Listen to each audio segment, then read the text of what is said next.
Marami ng pasahero ang na-stranded sa mga pantalan sa Southern Tagalog at Bicol. Agad namang kumilos ang DSWD para mamahagi ng mga pagkain sa mga na-stranded na pasahero. Yan ang ulat ni Joan Atilia. Dahil sa epekto ng Tropical Depression Luis, umabot na sa 469 na pasahero, truck drivers at cargo helpers ang na-stranded sa 4 na pantalan sa Southern Tagalog at Bicol. Apektado rin ng 47 rolling cargos at lumang sasakyang pandagat na hindi makabiyahe dahil sa masamang lagay ng panahon. Kabilang sa minomonitor ng Philippine Coast Guard ang Real at Jamalic Port sa Southern Tagalog, gayon din ang Tabaco at Virac Port sa Bicol. Patuloy ang pagbabantay ng PCG sa mga pantalan upang matiyak ang kaligtasan ng mga biyahero habang umiiral ang mga paghihigpit sa paglalayag dahil sa Tropical Depression Luis.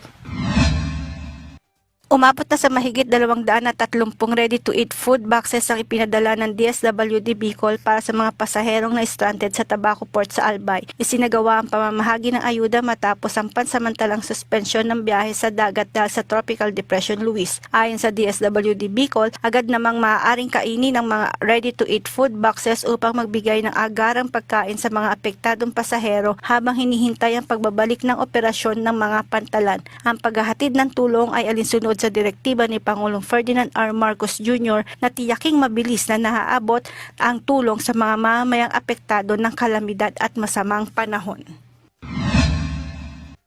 Patuloy ang inspeksyon ng DPWH sa mga lumang drainage system sa Metro Manila bilang bahagi ng mga hakbang laban sa pagbaha. Sinuri ni DPWH Secretary Vince Dizon ang makipot na drainage sa Taft Avenue kung saan isasagawa ang drainage improvements gamit ang high-capacity, high-density polyethylene pipes. Nauna ring ininspeksyon niya kasama si Manila Mayor Isko Moreno ang Espanya Boulevard para sa nakaplanong drainage crossing project. Ayon sa DPWH, bahagi ito ng utos ni Pangulong Ferdinand R. Marcos Jr. na i-upgrade ang mga lumang drainage system at palakasin ang koordinasyon ng mga LGU upang mapabilis ang paghuhupa ng baha sa mga lugar na madalas bahain.